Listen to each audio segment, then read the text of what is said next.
बिस्मिल्लाहिर्रहमानिर्रहीम। अस्सलाम वालेकुम नाज़रीन, आप यूट्यूब चैनल देख रहे हैं। मैं इमरान खान हूँ। नाज़रीन, शहजाद अकबर साहब ने खबर दी है, कुछ और लोगों ने भी इसके बारे में बात की है। मैंने इसके ऊपर तहकीक की तो कुछ चीज़ों की तस्दीक हुई है। खैबर पख्तूनख्वा की हुकूमत को नहीं चलने दिया जाएगा, ये फ़ैसला कर लिया गया है एस्टेब्लिशमेंट की जानिब से। और अब वो सुहेल अफरीदी को नाकाम करेंगे, पूरी कोशिश करेंगे। या तो सुहेल अफरीदी को उनकी शराइत पे या उनकी बात पे आना पड़ेगा, या फिर वो हर कोशिश करते हुए सुहेल अफरीदी को नाकाम बनाएंगे। इमरान खान साहब से उनकी मुलाकात भी नहीं करवाई जा रही। हो सकता है आने वाले दिनों में करवा दी जाए, क्योंकि डे बाई डे चीज़ें तब्दील होंगी और चीज़ें जो है वो इस तरफ से इस तरफ जाएंगी और कुछ नई हिकमत अमली भी बनेगी। लेकिन खैबर पख्तूनख्वा में पाकिस्तान तहरीक इंसाफ को जो कुछ थोड़ी ऑक्सीजन मिली है एक बड़ी तब्दीली के बाद, वो थोड़े दिनों में जैसे जैसे चीज़ें डाउन होंगी तो मायूसी फैलाई जाएगी और खैबर पख्तूनख्वा के हालात को डेलिबरेटली ख़राब किया जाएगा और इस तरह की सूरत हाल बना दी जाएगी कि वहाँ पे कोई इमरजेंसी लगा दी जाए या कोई और सूरत हाल डिक्लेयर कर दी जाए, लोगों में मायूसी फैला दी जाए, तो दहशतगर्दी के वाक़यात भी हो सकते हैं। अब खैबर पख्तूनख्वा देखें, पुरअमन खैबर पख्तूनख्वा, जहाँ पे हालात बहुत अच्छे हों, लोग खुशहाल हों, वो कभी भी ऐसे ताजरों को या बिजनेसमैन को पसंद नहीं है, या ऐसे बैरूनी आकाओं को पसंद नहीं है ऐसा खैबर पख्तूनख्वा जहाँ से आपको मादनियात ले जाने में मुश्किल पेश है। याद रखिए कि अफ्रीका के अंदर बड़ा लंबा अरसा खाना जंगी लगी रही, बहुत बुरे हालात रहे अफ्रीका में, और उसकी जो सबसे बड़ी वजह थी वो अफ्रीका के मादनी वसाइल थे। जब तक जो दीगर मगरबी ममालिक हैं वो अफ्रीका से मादनियात उठाते रहे, तब तक कभी अफ्रीका में अमन नहीं हो सका। अफ्रीका के मुख्तलिफ कबीले, गिरोह, लोग, मुल्क आपस में लड़ते ही रहे और एक खाना जंगी वहाँ पे लगा कर रखी गई। मेरे कुछ बड़े करीबी लोग हैं, वो कॉन्गो में रहे जहाँ पे सोना निकाला जाता था, तो वो ये बताते थे कि हर 100 किलोमीटर के बाद एक नया सिस्टम शुरू हो जाता था और एक खाना जंगी लगी हुई थी वहाँ पे और बहुत बुरे हालात थे वहाँ पे। लेकिन जो भी वहाँ पे मगरबी लोग आते थे उनको कोई नहीं छेड़ता था, वो हर एरिया से बड़ा स्मूथली गुजर जाते थे। अब यही बात आप देखें ना, बलूचिस्तान में है। बलूचिस्तान में किसी को भी अमान नहीं है सवाए उन लोगों के जो वहाँ से मादनियात ले जाते हैं, उन्हें कोई कुछ नहीं कहता क्योंकि वो सबको उनका हिस्सा देते हैं। तो इसी तरह खैबर पख्तूनख्वा अगर पुरअमन होगा तो ये मादनियात फिर कैसे बड़े आराम से उठा के वहाँ से निकाली जाएंगी, ये सवाल बार बार लोग उठाते हैं और ये जायज़ उठाते हैं क्योंकि हमने दुनिया में ऐसे मॉडल्स देखे। और अब शहजाद अकबर साहब हों या जो हुकूमती टाउट्स हों या बहुत सारे और लोग हैं, वो ये बार बार इशारा दे रहे हैं कि खैबर पख्तूनख्वा में हालात ख़राब होने जा रहे हैं। लेकिन उससे पहले सुहेल अफरीदी के लिए एक बहुत बड़ा चैलेंज है, वो मैं आपको बताता हूँ वो अब क्या है। एक नया चैलेंज खड़ा हो गया, लेकिन एक अच्छा ऐलान किया सुहेल अफरीदी ने। उसने हुक्म जारी किया कि आइंदा सरकारी इश्तिहार में या किसी भी सरकारी जो पब्लिसिटी है उसके अंदर किसी सियासी शख्सियत की तस्वीर नहीं लगेगी। ज़बरदस्त है। यानी पैसा जब आवाम का है तो आप इश्तिहार छापें और इन्फॉर्मेशन दें। ये अपनी शक्लें लगाना ये कोई मुनासिब बात तो नहीं है। अब पंजाब के अंदर चले जाएं, वफाक में चले जाएं, सिंध में चले जाएं, पूरे पूरे टब्बर की तस्वीरें ये लगा देते हैं। इनका बस नहीं चलता कि जो ख़ानदान में नए बच्चे पैदा हुए उनकी फ़ोटो भी लगा दें अखबारात में आवाम के पैसों से। तो यहाँ तो पंजाब में तो एक फ़ोटो कर दी जा रही है, हर तरफ एक मुंह है वो चिपका दिया जाता है। कभी उस मुंह के साथ ट्रंप को जोड़ देते हैं, कभी फील्ड मार्शल को जोड़ देते हैं, कभी नवाज शरीफ को जोड़ देते हैं, कभी किसी और को जोड़ देते हैं। तो एक अजीबोगरीब किस्म की सूरत हाल पंजाब के अंदर हम देखते हैं, एक फ़ोटोगर्दी चल रही है। लेकिन ये बड़ा अच्छा कदम है सुहेल अफरीदी ने उठाया कि किसी के बाप का माल नहीं, आवाम का माल है। तो जो इश्तिहारात जारी करने हैं उनमें सिर्फ पैगाम होना चाहिए, किसी की पब्लिसिटी नहीं होनी चाहिए। इस पर अदालती फैसले माजी में मौजूद हैं, लेकिन इसके बावजूद लोगों ने बड़ा गंद मारा। ये गंडापुर साहब भी जब इनके इश्तिहारात लगते थे तो गंडापुर का भी शक्ल लगा हुआ होता था, जो नामुनासिब नहीं होना चाहिए था। हत्ता कि 14 अगस्त पे जो इश्तिहारात दिए गए उनमें कायदे आज़म का फ़ोटो इन्होंने निकाल दिया अपने फ़ोटो पूरे करने के चक्कर में कि कायदे आज़म की जगह ही नहीं बीच में बन रही थी। अल्लामा इकबाल की जो मुफक्किर पाकिस्तान है उनकी भी जगह बीच में नहीं बन रही थी। ये इनके हालात हैं। अब बात करते हैं कि सुहेल अफरीदी को कौन सा बड़ा चैलेंज दरपेश है। ये बहुत इंपॉर्टेंट चीज़ है। इमरान खान साहब को कैद तन्हाई में डाल दिया गया। अब उनकी मुलाकातें कोई नहीं होनी, क्योंकि मुलाकात वाला दिन था, पता चला फिर नहीं मिलने दिया। 7 महीने हो गए इमरान खान साहब की मुलाकातों पे पाबंदी है। अब आप कहेंगे ये जो इमरान खान की बातें बाहर आ रही हैं या जो लोग मिलते हैं वो कैसे, तो वो इमरान खान साहब के ऊपर जेल में एक ट्रायल किया जा रहा है और उस ट्रायल को कानूनी तौर पे ये बाउंड है कि उस ट्रायल के अंदर कोई ना कोई जर्नलिस्ट, वकला या इमरान खान साहब की फैमिली का कोई मेंबर उसको उस ट्रायल के दौरान मौजूद होना चाहिए, और जो उसके साथ दीगर मुजरिम है उनको भी वहाँ मौजूद होना चाहिए। तो ये ट्रायल जो है, इस दौरान में मौका मिल जाता है इमरान खान साहब की बात सुनने का, बात करने का, या उनका पैगाम बाहर आने का। ये तोशाखाना 2 का ट्रायल चल रहा है। अब तोशाखाना का जो 2 का ट्रायल है, उसमें फैसला देने की बजाय उसको लंबा लटका दिया गया। अगली तारीख डाल दी गई 29 अक्टूबर की। वजह क्या है ये ज़रा समझिए आप। तोशाखाना 2 के ट्रायल के अंदर कुछ गवाहान जो हैं वो झूठे साबित हो गए अदालत में। जब गवाह झूठा साबित हो जाए ना, और ये वो मेन गवाहान हैं जिनकी गवाही के ऊपर ये केस खड़ा था, अब जब वो गवाह झूठे साबित हो गए ना, तो मुसीबत ये पड़ गई कि केस को इमरान खान के खिलाफ कैसे ले जाएं। फैसला देना तो कोई मसला नहीं है, फैसला तो लिखा लिखा है, आ जाएगा, वो जज पढ़ देगा वहाँ बैठ के, सजा भी हो जाएगी इमरान खान को। लेकिन पूरी दुनिया में पाकिस्तान का पहले ही मजाक उड़ा हुआ है, और इमरान खान साहब के हर मुकदमे का जो फैसला है वो इमरान खान साहब की पार्टी उठाती है और आलमी फोरम्स के ऊपर भी ले जाती है कि जनाब ये भी पढ़ दें, ये इमरान खान के खिलाफ फैसला आया और ये गवाहों की हालत है। तो पाकिस्तान की अदलिया का मजाक बन रहा है, नंबर 1। नंबर 2, ये फैसला किसी भी बड़ी अदालत में टिकेगा नहीं। अव्वल तो बड़ी अदालत में इस्लामाबाद हाई कोर्ट में इस वक्त जस्टिस सरफराज डोगर बैठे हैं। जब से वो आए, इमरान खान साहब के लिए इंसाफ नापैद हो गया। उन्हें तो इंसाफ अब मिल ही नहीं रहा इमरान खान साहब को, क्योंकि जस्टिस डोगर साहब आकर बैठ गए। उनको लाहौर से लाया ही इस काम के लिए गया था, 15वें नंबर से उठा के, कि इनको ले जाओ, ले जाके इस्लामाबाद हाई कोर्ट का चीफ जस्टिस बना दो, जो इनको कहेंगे वो करेंगे, और वो कर भी रहे हैं। इमरान खान साहब का केस वो लगने ही नहीं देते। लेकिन इसके बावजूद जब भी केस लगेगा, झूठे गवाहान की बुनियाद पे केस ठहर नहीं पाएगा, ये बेड़ा गर्क हो जाएगा। और वक्त जब बदलता है तो फिर पाकिस्तान तहरीक इंसाफ को मौका मिलेगा, वो जुडिशरी की इन कार्रवाइयों के खिलाफ अपील्स में भी जाएंगे और हालात तब्दील भी होंगे। तो अब एक ऐसे केस में जहां पे गवाही झूठे साबित हो गए, इमरान खान के खिलाफ फैसला कैसे सुना, ये सवाल भी खड़ा है। तो इसलिए एक लंबी तारीख दे दी गई, और इस वक्त इमरान खान साहब को खामोश रखना भी मकसूद है, क्योंकि आर्मी चीफ की एक्सटेंशन का टाइम भी बहुत करीब है। और ऐसे में इमरान खान साहब वो वाहिद आदमी हैं जो आर्मी चीफ पर खुलकर तनकीद करते हैं।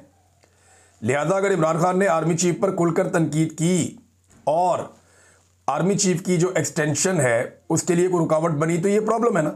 लिहाजा उन्हें खामोश करके कैद तन्हाई में डाल दिया गया। अब सुहेल अफरीदी और पाकिस्तान तहरीक इंसाफ की क़यादत की ये बड़ी रिस्पॉन्सिबिलिटी है।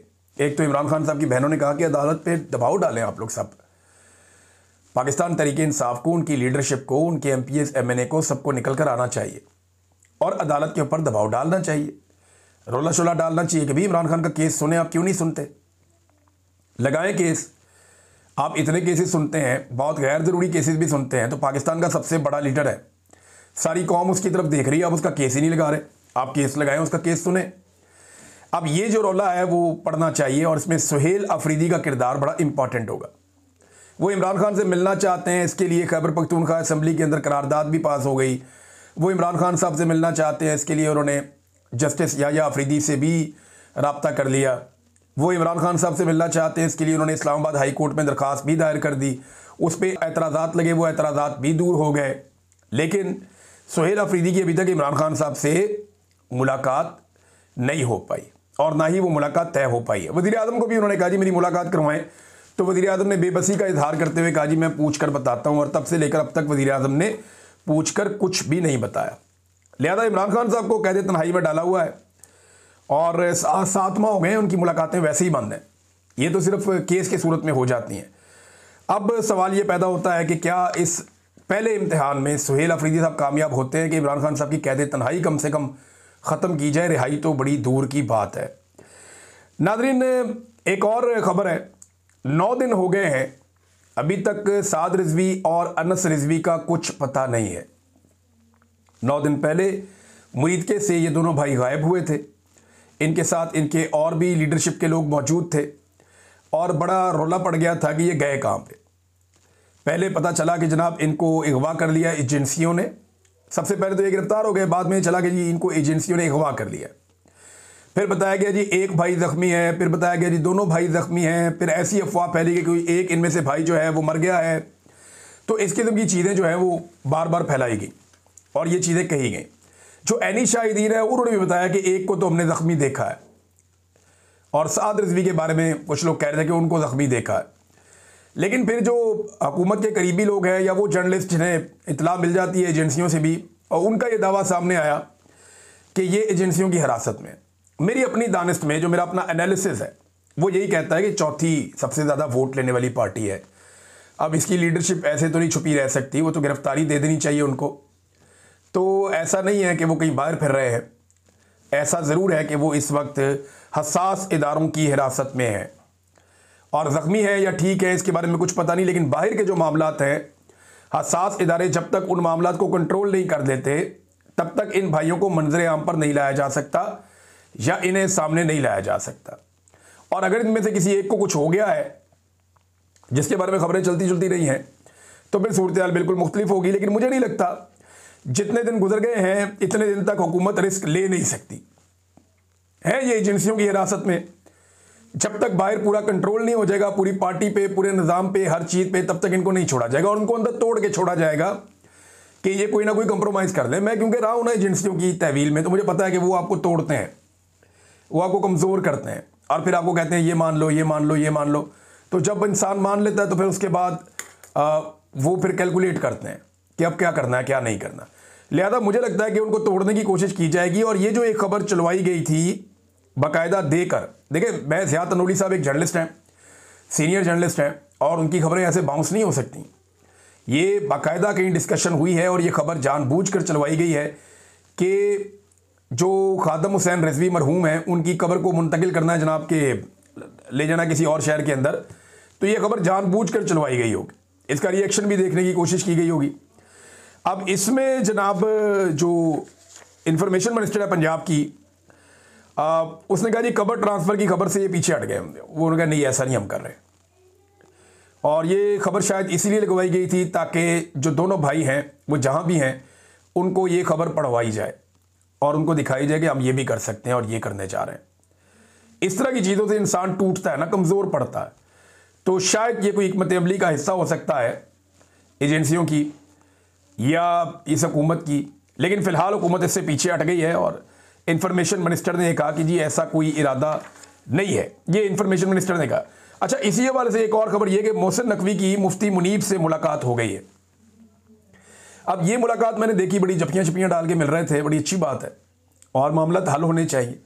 तो मुफ्ती मुनीब जो है ना, वो अब उम्मीद की जा सकती है कि जो रिजवी बरादरान हैं उनका कुछ पता चले या बाकी जो दीगर लोग हैं उनको कुछ पता चले, क्योंकि मुफ्ती मुनीब साहब ने हर दौर में अपने आप को एस्टेब्लिशमेंट की खुशनुदी और ख़िदमत के लिए पेश किया है। और इस तरह की जो गैर मामूली सूरत हाल जब भी पैदा होती है, लॉ एंड ऑर्डर या इस तरह की चीज़ें जिनमें मौलवी इन्वॉल्व हो जाते हैं, वहाँ मुफ्ती मुनीब साहब जो है वो अपनी सर्विसेज हमेशा पेश करते चले आए हैं।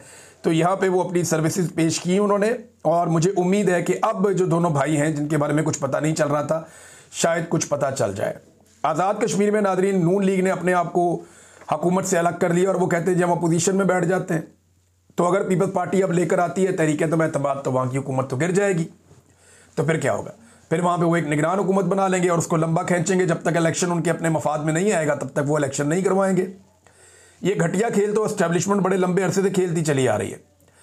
जो मुतालबात थे उस हवाले से अभी, क्योंकि नून लीग को पता चल गया कि इस हुकूमत के साथ बैठ के तो जिल्लत ही है और किसी किस्म के इक़्तिदार में हिस्सा नहीं मिलेगा, वो आज़ाद कश्मीर में पीछे हट गए हुकूमत से। कुछ वज़रा भी इस्तीफ़े दे चुके हैं और कोई मुकदमा या कानूनी कार्रवाई नहीं होगी, ये हुकूमत ने यकीन दहानी करवाई है आज़ाद कश्मीर की जो क़यादत है अवामी जॉइंट एक्शन कमेटी की।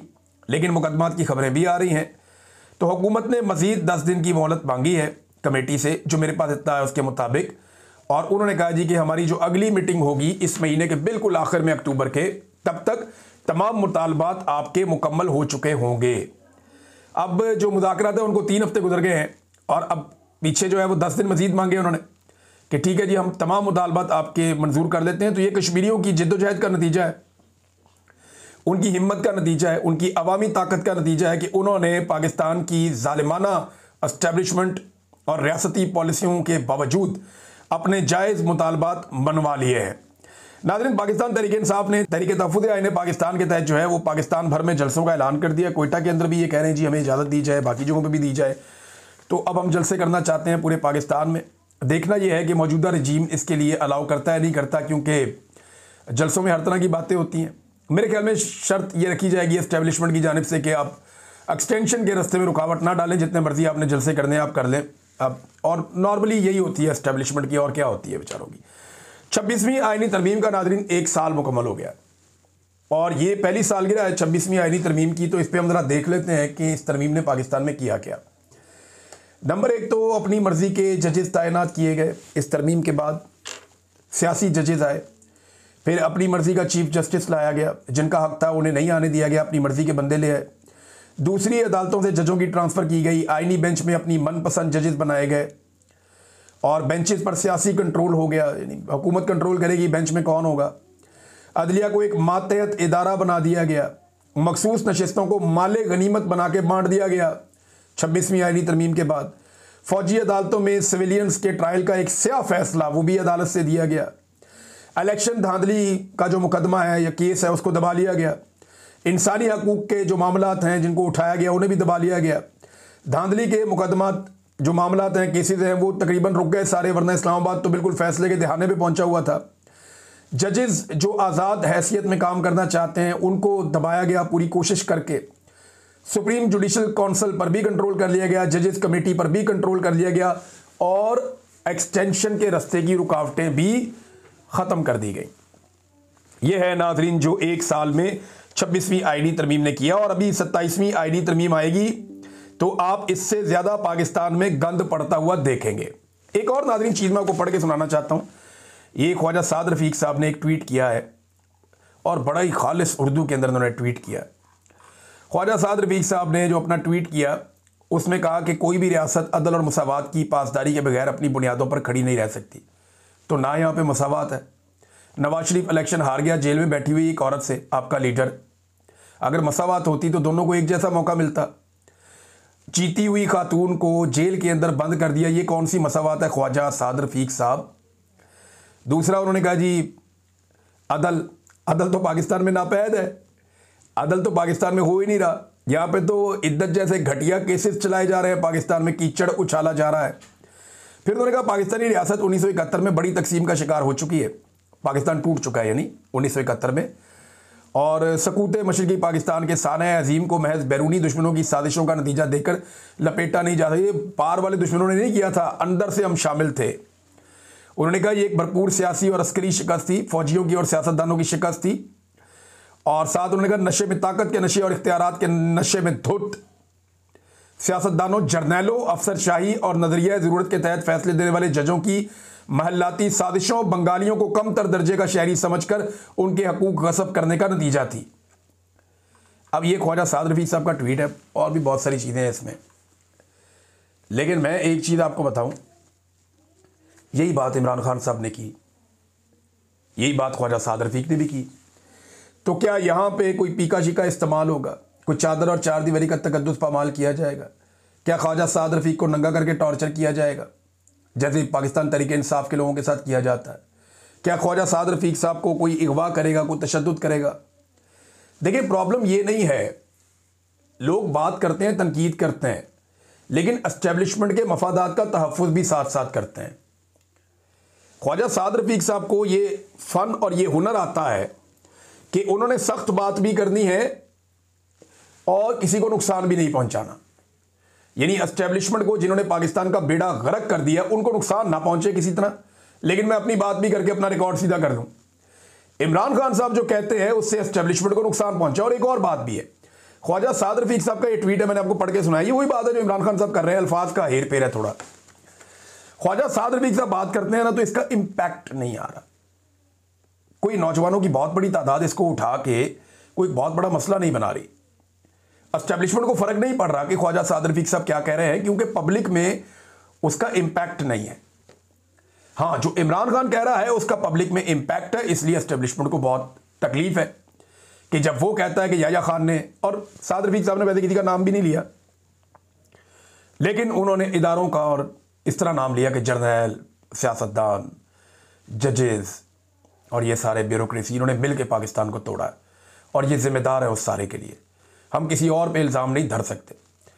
तो ख्वाजा साद रफ़ीक साहब ने ये ट्वीट क्यों किया? पिछले दिनों भी उन्होंने एक ट्वीट किया था, वो बार बार ये साबित करना चाहते हैं कि उनके अंदर जमहूरियत ज़िंदा है। लेकिन ख्वाजा साहब, अगर आपके अंदर जमहूरियत ज़िंदा है तो आपकी सारी की सारी लीडरशिप जो है वो धांधली करके इलेक्शन में आई है। मरियम नवाज सीट हार गई थी, शहबाज शरीफ सीट हार गया था, शहबाज शरीफ का टफ था, हमजा शहबाज सीट हार गया था, नवाज शरीफ सीट हार गया था। आपकी पार्टी के जितने वज़रा इस वक्त बैठे हुए ज़्यादातर सीट हार गए थे। हनीफ अब्बासी को वज़ीर बनाया हुआ आप वाली वजारत में, वो भी सीट हार गया था। ख्वाजा आसिफ वज़ीर दिफा सीट हार गया था। और जो बाकी आपके वज़रा हैं ये सारे सीटें हारे हुए, इनमें कोई भी नहीं जीता हुआ और बुरी तरह हारे हुए हैं। ये जो बाद में सेनेटर्स बनाए गए ये सारे उन्हीं के ऊपर बनाए गए हैं ना, जेलों में बंद करके मुखालिफिन को। तो साद रफीक साहब ये नहीं हो सकता कि आप दोनों तरफ हुसैन और यजीद दोनों के साथ एक साथ आप खड़े हो जाएं। तो साद रफीक साहब अधूरा सच जो है ना वो भी सच नहीं होता, बल्कि वो गुमराह करता है। अब तक के लिए इतनी, अपना ख्याल रखिएगा, अपने चैनल का भी। अल्लाह हाफ़िज़।